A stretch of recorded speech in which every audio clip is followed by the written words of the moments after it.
Hey guys, welcome back to another whiteboard chat. It has been a minute. I have a new series for you guys. So I'm going to break down my post-show recovery period, I guess if you want to call it, into some different sections and talk about what I'm doing for each aspect of that recovery. So we're going to break it down into things like GI, adrenals, training nutrition, maybe even some other like stress parameters and recovery parameters, eventually lab work, all that stuff. So I really want to go into depth about each section. Now, of course, it's going to be very dynamic, so by the time I make a video, there might be changes to one of the sections, but at least give you guys an idea of what the thought process is and kind of how I'm going through each section. So, post-show period, obviously there's still body composition goals.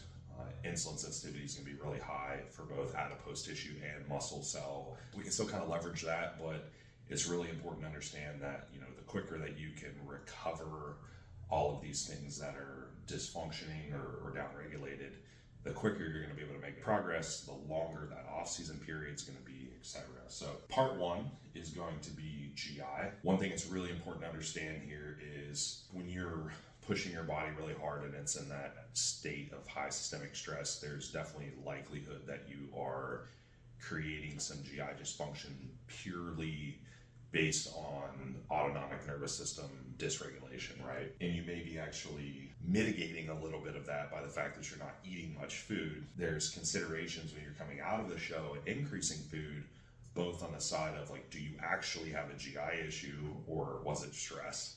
And then also like, how do we support the increase in caloric intake and the increase in food? So I'm gonna talk about that a little bit, break that down into some different sections. So first one, motility. We may see differences in motility based on adrenal function, based on autonomic nervous system dysregulation during prep.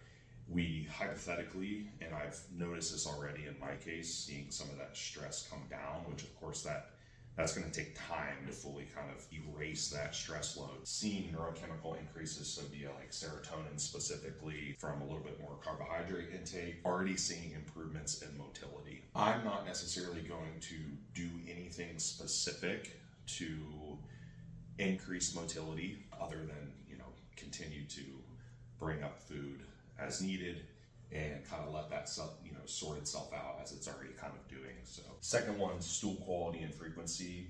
I really wasn't having any issues with frequency during prep. There was definitely issues with quality, just in terms of it just being inconsistent, loose stools sometimes, never really constipation, but maybe a little bit of constipation because the stools weren't potentially fully formed. But for the most part, clearance was good and frequency was fine. So I'm not really going to do anything there, but the quality is already increasing via that stress coming down and motility improving. So I don't really need to do a whole lot in that regard. Now I'm going to come in with some gut lining support. That's going to be more from the inflammation side. This is knowing that I've had issues with H. pylori in the past, so I am going to come in with some support there. I may potentially do a GI map later on if I'm not seeing the improvements that I want, but I just don't really feel that it's necessary right now based on the state that I was in. But we're going to come in with some mastic gum at 1,000 milligrams 2 times a day for some additional gut lining and H. pylori support. And I'm going to titrate glutamine pretty high to make sure that we're lowering that gut inflammation and really fortifying that mucosal lining in the gut. So I'll go clear up to 60 grams. I started at 20 just to assess tolerance, no issues. I'm at 40 currently. I'll ride that for a few days, not really having any issues, and then I'll bump it up to 60. So I'll split that into 2 to 3 doses during the day on a away from food, empty stomach. So like AM, PM, maybe even if I need that third dose, I may throw it in like intra-workout, where I do have a little bit of carbohydrate in there now, amino acids, but it's not like a calorically dense meal that's going to really compete for absorption much. So that's where I can kind of like insert that third 20 gram dose, 20, 20, and 20. So that'll be part of the support. We'll do some Saccharomyces boulardii. That is really good for overall bacteria environment. It is going to support balance between that dysbiotic and commensal bacteria. Pretty safe, not really any downside there. So I like to come in and support with that at 5 to 10 billion CFU.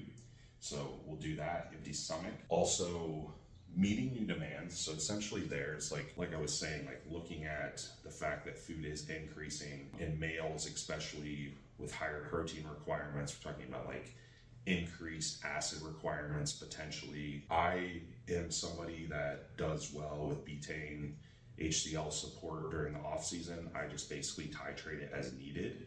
So I'll start at 2 caps per meal and basically just titrate if I notice any type of like reflux or slow down where I need a little bit more acid. I could probably get away with none right now just for the simple fact that food isn't all that high and I'm going to be able to produce sufficient acid, but we'll start at 2 caps and we'll titrate up. I had none at the end of the prep. I mean, my protein was basically minimal requirements because I was trying to keep in as much energy substrate via, fat and carb as I could. Not that there was a whole lot of room calorically for that, but trying to keep a little bit in, so protein was more of that minimal threshold. So I did bring protein up slightly from, it was 200 to 220 is kind of the range that I was floating in, and we're at more like 250 now. So still not like overly high based on my size or body weight, lean body mass, but nonetheless, we'll support with that and we'll titrate as needed. That can get pretty high. I mean, I go as high as maybe 5-6 a meal if I need to during those peak demands, but that's going to take time to really need that. So the support is pretty basic. You get 1, 2, 3, 4 different things essentially, and then just kind of letting that neurochemical balance come back online for motility is going to be the biggest thing. And then, like I said, if I get to a point, a few months post show where I'm still seeing some GI dysfunction that I'm not pleased with, then I will potentially run a GI map and look at dysbiosis and see like, is there SIBO there? Is there yeast or whatever? But I'm not really seeing any signs of that in terms of like looking visually at the lower, in terms of stool quality. Everything's already improving and should hypothetically continue to improve over time. So we'll just have to keep an eye on it. That's part one. It's really not overly complicated. It will change a little bit based on where food goes, but that's kind of the thought process on post-show gut portion of it. So hopefully that's helpful to you guys. Like I said, I will break this down into some different sections. We're definitely going to do an adrenal section coming up. As many of you know, my adrenals are not very resilient, so I'm sure my cortisol is pretty much 0 right now. So that will be another big portion of the recovery, and we'll dive into it. So talk to you guys next time.